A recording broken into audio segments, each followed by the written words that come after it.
Test 1 2, test 1 2 3.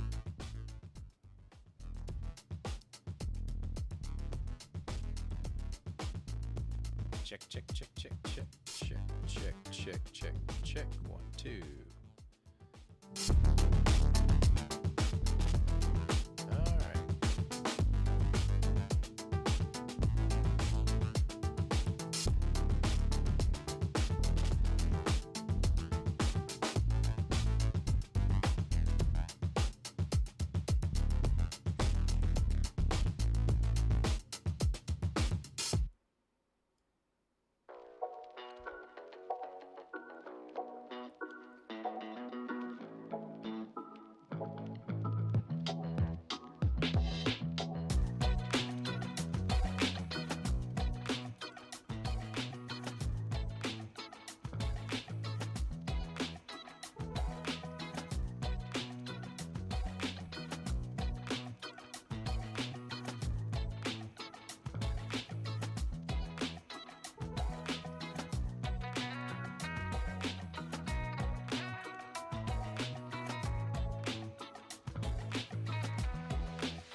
Test 1 2, test 1 2 3 4 5 6 7 8 9 10.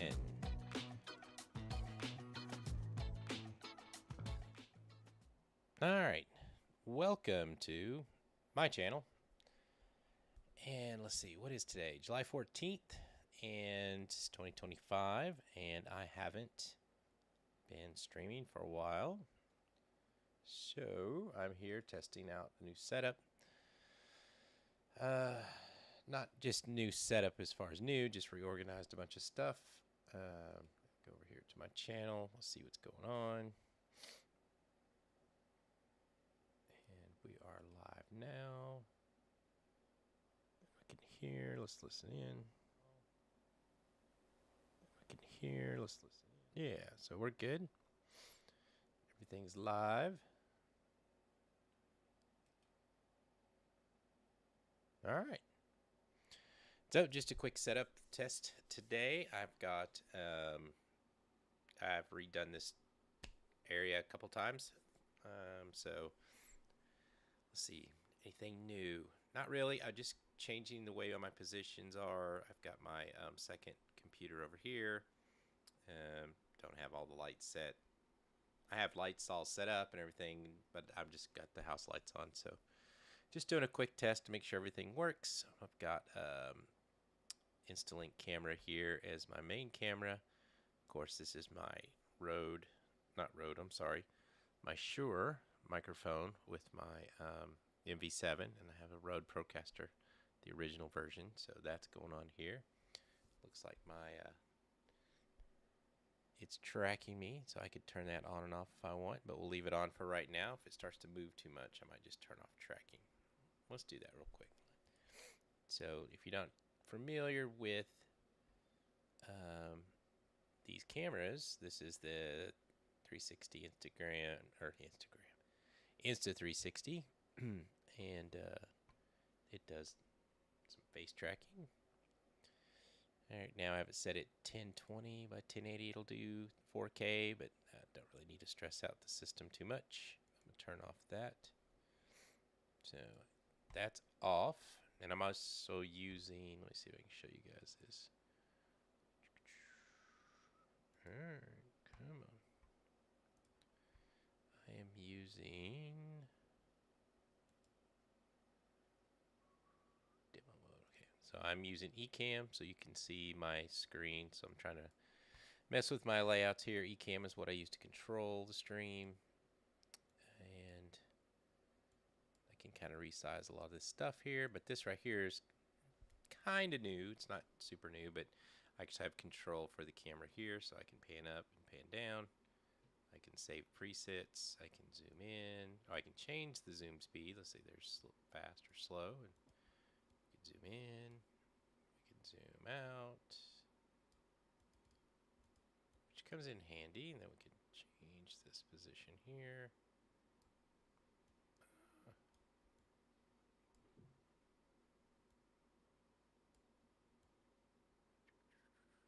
It's always hard to get it just right. And over this way a little bit. All right, so let's talk about what I've been up to. What have I been up to? So let me get out of this live demo mode so you can see full screen. And we can also here, I can switch between scenes here. There's my computer screen, which is my PC over here that you can see. And right now, this is just the YouTube channel or YouTube page. So I can share screen there, and then I can do an overlay here with me. Move that around if I want to, make it bigger, make it smaller. All right, so let's see. What have we been up to? So I've been busy at the content creator for the library. We're building a new studio there. Got all my stuff for B&H today. So be some cool unboxing in the future. I went down this like retro path of kind of not being super creative. Have to be creative every day for work, and some of the things that I did on my own or just, I don't know, hit a little bit of a wall with some creativity. So I had bought a vintage camera that uses the 120 film, the kind you used to look down and take a film. And I haven't shot anything on it yet, but it got me excited about getting back into film, how I learned, back to college and things like that. And I saw a post. It was a post by, I can look it up here. What's his name? Why can't I think of his name?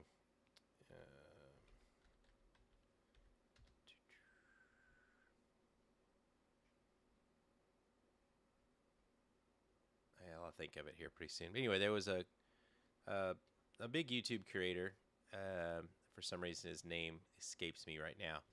But he had talked about a guy who would, it's kind of hard to find traction on YouTube. Everybody's kind of doing the same thing. Everybody has 4K cameras. Everybody has all the cool stuff. So he was actually made all of his, got all of his followers by using like an old digital camcorder on tape camcorder that he had got, like at a thrift store. And people really like respond to the retro stuff and everything's cool. It got me to thinking about all the cameras I have that I've had over the years. And I had found this one. So this is a Canon HV20. Actually, I'll do this. This is how I had it. It was the first HDV camera that I could afford. I actually had a shoot. We can pull it up. Let's pull it up. Let's switch the scene here. I got to change between two mice here.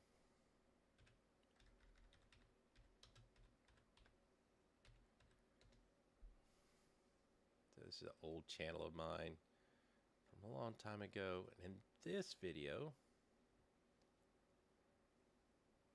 I know it looks a little it's compressed real bad, but it's old. It's been up there for 16 years, but probably longer than that. And I was asked to shoot this video. This was before drones, before all of the Ronins and all this other stuff. And I just had a glide cam. And there was a big production company here that used to do these for a big major bass boat company. But they used a helicopter. And they called me and said, hey, they want this helicopter stuff, but they can't afford us. Would you be interested? So I went and shot it. And at that time, I had to have, HD. 1080p camera. This was the cheapest camera that I could, well, actually it was cheapest, but it was also accessible at Best Buy. So I went and bought this and got the gig, did a bunch of test footage with the glide cam, which is the old glide cam, which I probably have somewhere. It uses a lot of weights and counterbalances. And I just rode in a boat all day. So we did a bunch of runs and they were going super fast. And then What I couldn't get, what the glide cam wouldn't take out, I actually used the remove shake. I can't remember the name of it, the filter now, but it was in the original Final Cut Pro 7, I think, at that time. So that video actually, yeah, it was one of my first really big professional jobs. Made some good money, and I don't think I ever used this camera for anything else after that. You know, upgraded to bigger cameras. But it got me to thinking. I said, well, I'll just see if it works. So it works, and hooked up. Had to buy a little cable there and hooked it up to my Rode wireless system, so that works. Had to buy a battery. Of course, you can find all this stuff on Amazon, and of course, it powered up. It has a Cinemode, 24p. I remember now some of the things. It looks like I was trying to hack it at one point because I tore some stuff apart in here, but the screen wouldn't flip. Like when you tried to turn it around, you can see it's upside down. And there was no setting to make that flip, and I was trying to hack it at the time to try to make it do that.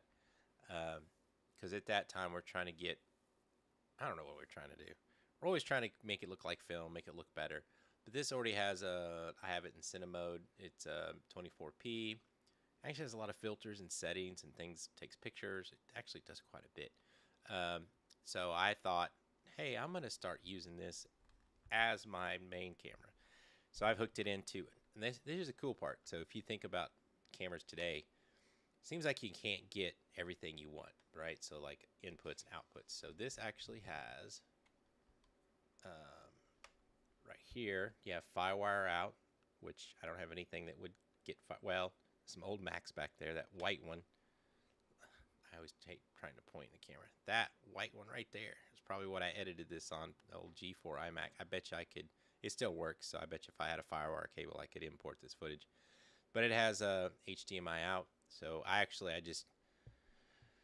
got an HDMI cam link and an adapter, and I have it, I could pull it into my computer, my Mac or my PC, but I just pulled it into my M1 iPad Pro, which was, so I can edit on that. Well, that was cool. So I can edit it.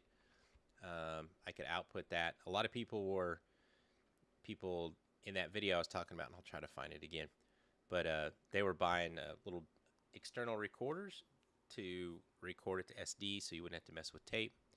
But those things were $300 to get anything that did HD over HDMI. Now you're starting about $600 trying to get a Ninja or an Atomos or and I was like, I don't want to mess with that much, so I just bought tape. Tape was $8.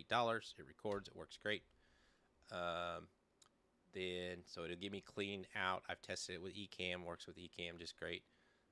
Looks super great. We had a component out. You have an AV out, and that's an AV that can be audio out or headphone out. And then this is a component out, which I don't have that cable anymore. And then it had the mic input. So you had all these inputs and outputs. Power cord right there, so I don't have to get a dummy battery. So this actually, I might use it as a webcam in here some. But I was going to start vlogging from it. And so I put the handle on it and try to vlog from it.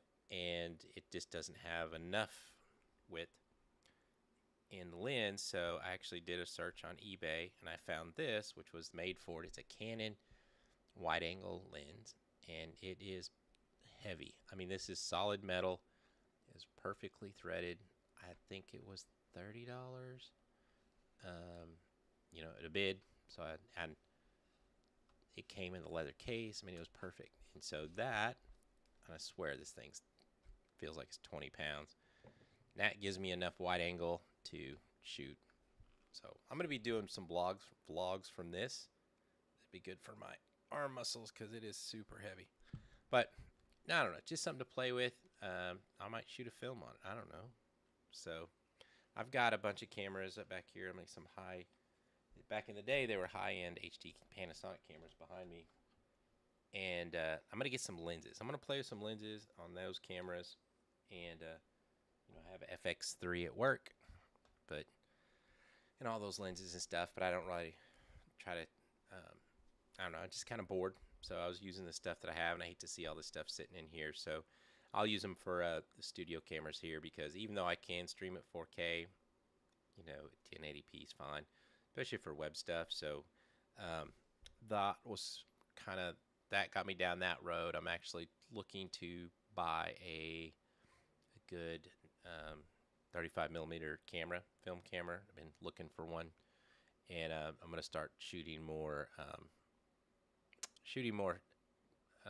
film for projects that I want to have published and things like that. So, and the reason is because I just found out that I was shooting.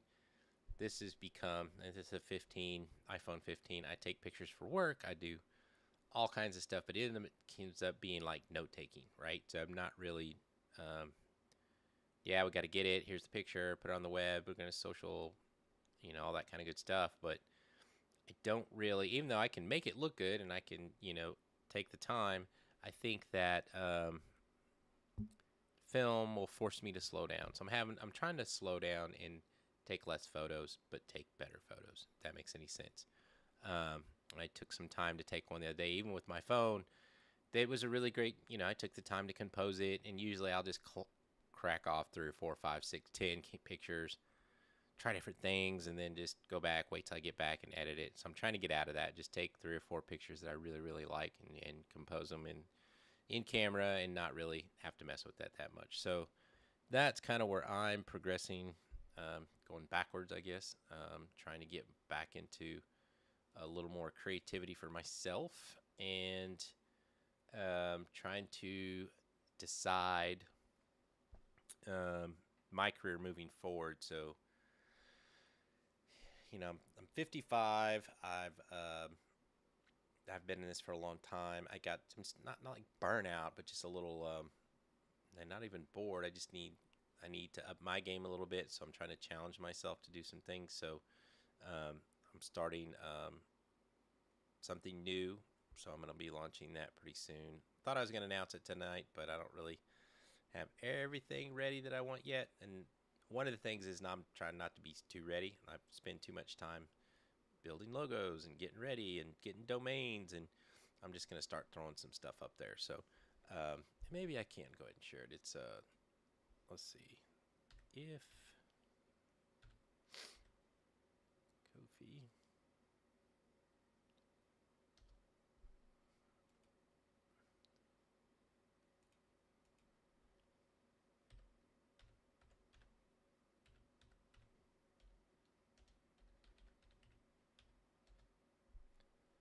Yeah, so this is all right. So I started a new Ko-fi page. Um, I'm going to be doing some new projects. I'm trying to, I wish I had to explain it. So I've built a lot of brands for other people, and I've been doing this for a long time, and I decided just to really focus and do this for myself. And I've done a lot of things in the past and got almost some success. My old beer show, I had a motorcycle show. Kind of what kicked this all off is I used to do the 40-hour film festival. I used to just dream of being a filmmaker. And I just kind of, kids, work, everything, kind of let that slide. And then I saw Sinners. And Sinners really inspired me to get back into filmmaking. So I had wrote a treatment, or more like a character Bible for a world that I want to do. And I sent it to the copyright office, and I just got that back. So it's copyrighted. I, technically I could let it go and talk about it, but not yet. Not ready yet, but I'm going to be working on that. Making a film is so expensive. Like, not only I have all the gear, my wife has great gear. She's a cinematographer. I've got an FX3. I've got lenses. I got everything I could need, but we all focus about too much on all this technology and gear when, if you look at all these really good movies, it's just there's so much that goes into location, actors, sets, costume design. There's just a lot that goes into it that if you want to do it right, it's going to be super expensive. So to do a proof of concept is even going to be kind of expensive, so I'm probably going to do animation. So I'm trying, my hope is to do it in Unreal, and I've got some character designs, and I'll be putting some of that out, but I have to teach myself how to use MetaHumans and learn how to do all that. So my degree's in fine art and sculpture. I used to draw. I haven't drawn. I'm trying to get back into it. So that's another thing I'm trying to do. And then I went and saw the movie F1, and that I went and saw it twice actually. So that is a great movie, racing movie with Brad Pitt, and I really decided I want to get back into motorcycles.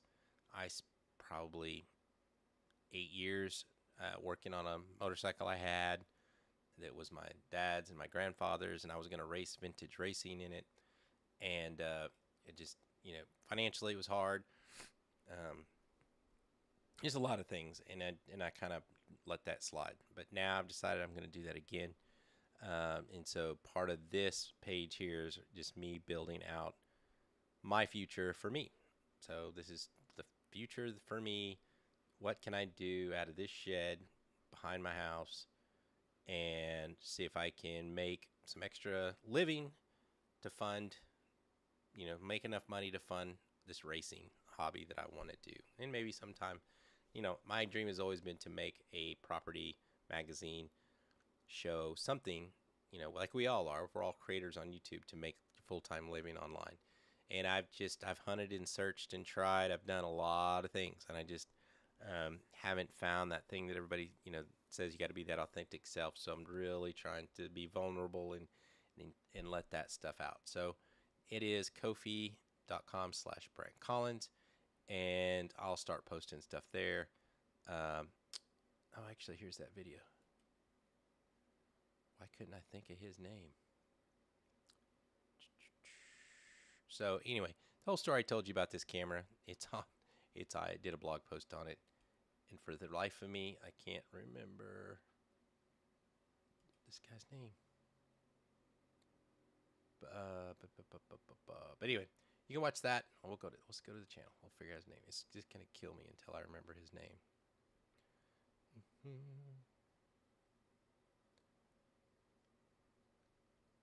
Peter McKinnon. So Peter McKinnon had this young man on here, and he does all his videos with with a old camera. So you can go check out that blog post. I kind of break down everything, the reasons why I'm doing it. So I'm going to be blogging here. I'm going to be restarting this channel, and there's no real, basically just to document the things that I'm doing and to help, if you want to learn how to do this, we'll do that along with me, starting from business plan to my target audience, the design, the logos, everything. I've got some of it already done, but I'm just gonna kind of build it all here online, and then see how I can make it grow. So a lot of concepts, a lot of ideas. I've got all the equipment. I don't need any more equipment. That's one of the reasons I was leaning on some of the old gear. I don't want to buy anything more. I don't want to need anymore. I don't want to use equipment as an excuse anymore. Like, if I just had that lens, I could do this project. If I just had that camera, if I just had enough. This is MV7, perfect microphone. I got a SM7B behind me. I don't need any more microphones. I've got Rode Wireless Go's, perfect. I have access to my FX3, DJI Pocket Osmo 3, Insta360 action cameras, 4K iPhone. I have all the adapters for this to shoot cinematic stuff. I just got to get doing some stuff. So it's going to be centered around racing motorcycles. It's something I've always wanted to do. I'm going to kick off that journey till here. It's going to take me a little while, and I've got phases that I want to work through. Since last year, this time I've probably lost 30 pounds, so I still got some weight to lose because I want to make sure that I'm in the right shape to race and not hurt myself. So weight loss is the first, getting the aerobic shape, then getting the physical fitness enough to where if I wreck, I'm not going to break anything or hurt anything. Find the bike, build the bike. I want to get a van to put it in. I have all these things, and I'm just going to, kind of do it one day at a time and share that as we go along the way. I won't promise you I won't pivot to something else, but I'm going to try really, really hard not to. I pivot too much. I'm that person that has too many ideas, and I've got stacks and stacks of books like these with different ideas and logos, and I've got folders and notebooks of everything, just tons of stuff. So this is something I'm trying to take the pressure off. It doesn't. I've got a good job. I'm happy with where I'm at. I'm creative. I'm getting to do the things I want to do. My youngest son is going to be 16. Things are getting a little easier as far as my time constraints, and just in a good place to start concentrating on what I want to do and be very um, intentional. I guess that's what it's. Be intentional. I guess that's the same thing with photography, is be more intentional, not just take it to take it, which I think I do a lot of. So, all right, well, this is a test. I'm going to close out for now. We'll go back and watch this and see. I can make sure if there's any audio problems or audio issues. And we will see you next time. I'll put the Ko-fi in the page. You can go check that out. And I'm just going to try to make that my hub for everything. So, and I'll get into the reasons why Ko-fi. I'll get into all the reasons, the choices that I made. And maybe it can help you get through a sticking point and just get out there and start creating.